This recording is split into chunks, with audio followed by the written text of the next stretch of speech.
Hello guys, welcome back to my channel POTHAMINASI KHANGMINASI channel sina Chayol Khuningi Nomajing Numit Khuningi Thamjaba Chayolgi Rashifall da ngasi March ki tang kunipan yauksangi ahubu numit miyamna yauksangi mai thaba haiduna khangnariba numit asidagina lakliba April ki tang ahum fawbagi oiba Chayol sigi Rashifall khudol tamjage loina ngasi ki Chayolgi Rashifall si khudol tamjadringi mangoina na miyamda kariguma wafam amatang thamjage haibadi ngasi dagi horiba yauksang numit asiga mari lena kangleisa khudimakta PK channel gi maike dagi yaifam mangol pijari loina na channel asina thajari ba Chayolgi Rashifall ase ngasi yumgi asin mama leibina maram orga mahuksa thaba matam dagi khajidang thengthajana miyamna thajakre masigi damuk so waro bidana khanganjari loina na channel asina tongan ba yauksang ga mari lena ba amadi yauksang kari gi damuk pangthoro iba amadi yauksang mai thaba gi maram karino loina na yauksang lakpa gi maram loina na yauksang gi tongan ma kumai herauna singba mitna uba paudam amadi nuairba kumai kyamaso soidana maki miyamda uhanjarake ngasi khudol tamjariba Chayolgi Rashifall haibadi March ki tang 19 dagina April ki tang ahum fawgi oiba Chayolgi Rashifall asi hana miyamda mutang khudol tamjaramgi miyeng taminasi ngasi gi Chayolgi Rashifall gi ahanbada khudol tamjage mes Rashifall gi oina mahuksagum ahanbada tang 19 dagina tang 30 fawgi manungda hana tamjage adugi matung tharakpada amuk tang amadagina tang ahum fawgi khudol tamjage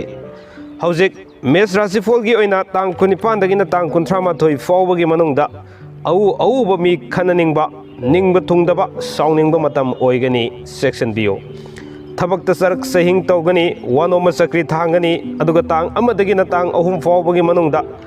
maruk fangani anoba loina na imung manung semjin sajingani lamda satpa kaide haksangi oinadi kaide mahai gi oinadi sakri thangi pakhang lesabi gi oinadi muknai ani subada lokasage bris Rashifall gi oina tang 19 dagi tang 30 fawbagi manungda fam hongdo hongjin tawgani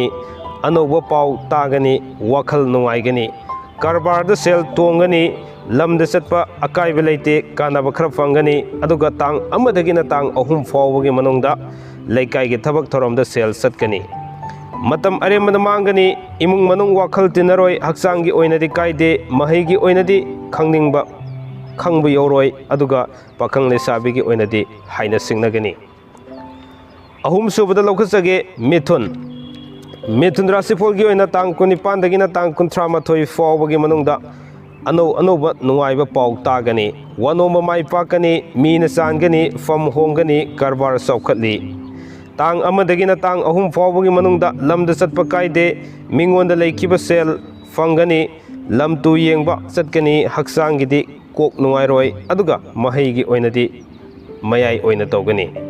pakhang lesabi gi oinadi haina singnagani mathangda mari subada lokasage karkat Rashifall gi oina tang 19 dagi tang 30 fawbagi manungda thabak makha sathagani anoba paw tagani fam hongdo hongjin tawgani wanoma mai pakani mathau singani sel satkani tang amadagina tang ahum fawbagi manungda lamda satpa kaide sa yen gi karbar da sel mangani laikai gi thabak thoramda matam mangani haksangi oinadi kaide mahai gi oinadi fajana sathagani aduga pakhang lesabi gi oinadi thungnagani singha Rashifall gi oina tang 19 dagi tang 30 fawbagi manungda lamda satli mari mata maruk mapang sawi mathau silli kanaba watli laitin gi thabakta pukning sangi tang amadagina tang ahum fawbagi manungda karbar saukhatli imung manung semjin sajili lamtu yengba satli haksangi oinadi khuru khwang nungairoi mahai gi oinadi ningba thungba watli pakhang lesabi gi oinadi muknai kanya Rashifall gi oina tang 19 dagi tang 30 fawbagi manungda mafam sadabada sel satli lottery da sel mangi imung manung wakhal tinabu watli masa masugi damak wakhal wagani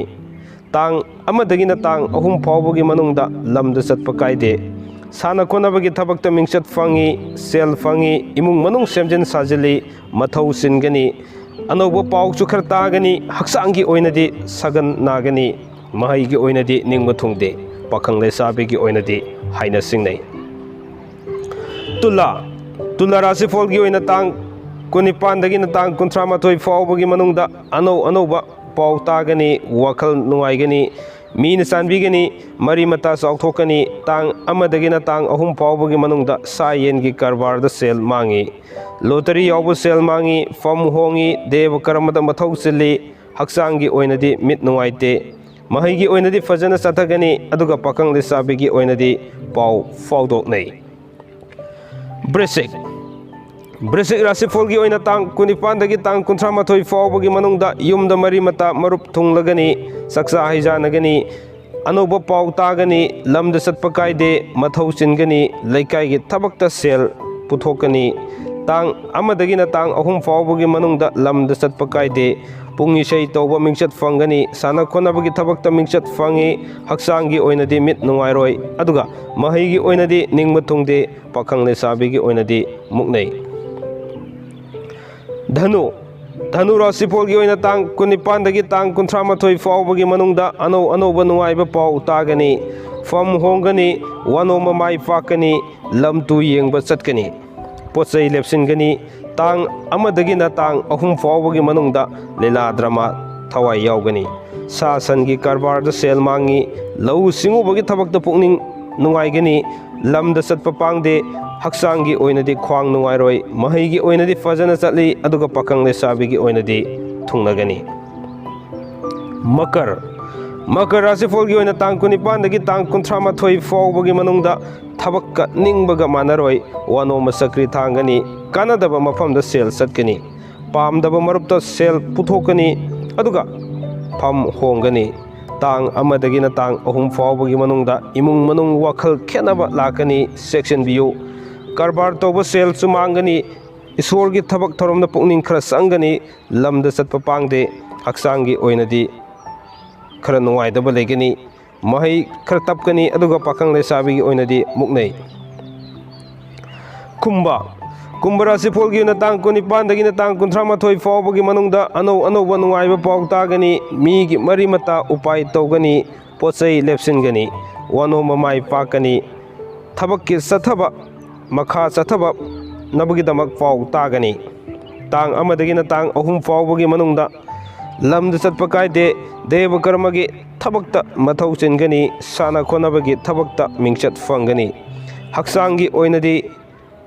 पुक नुंगाइरोय अदुगा महैगी ओइनदी फजना चथगनी पाखंग लेसाबीगी ओइनदी थुंगनगनी असुमना मथंग चंगसिन जरकपना ngasiगी चयोलगी राशिफल असigi अरोइबदा खुदोल तमजगे मिन्ना राशिफल की ओइना तांग कुनिपानदगिना तांग कुंथ्रामाथोय फावबगी मनुंगदा साना खोनबगी थबक्ता मिंचत फंगनी फीगी सनागी कारबार तौबा चाउखटली पुंगिसै तौबा लीला drama मिंचत fungi तांग अमदगिना तांग कुंथ्रा ngakpigini तांग अहुम फावबगी मनुंगदा अनौबा मरी मता युमदा थुंगलगनी सुबा नोंबा फी तुबा चाउखटली लमदा चटपा कायदे हक्सांगी ओइनदी करिसु तौरोय अदुगा महैगी ओइनदी फजना चथगनी पाखंग लेसाबीगी ओइनदी हाइना सिंगनगनी वफम खरसिगा लोइना ngasiगी दंगदि चयोलगी राशिफल matang aswaida losinjanabगी tanjadi yerokle ngasi yauksangi ahubu numit asiga mari lenna amuga sona channel asigi maikadagi yaifam mangol pijari loinana channel asina yauksanga mari lenaba amadi yauksan karigi namak pangthokniba yauksan karamna pangthokba horokhibage karigi karam waridagi yauksan lakhibage haibina singmasing ado soidana makki miyamna khudol tamjarage amadi yauksangi tongan ba nungairaba kumai kaya amasu miyamna khudol tamjanabagi damak sem sajare ngasigi thoramasi loiba faw miyeng tabiba amadi pungning chingsinbiba khwai khudimakpo nungsijaraba channel asigi khwai tarabu channel asigi maikaidagi ngawkhaledana thagasaba phongdoksari haiba wafamji thamjaraga punmakpu kainanaba yathang nijage pinabirasi kanglai fakna yaifare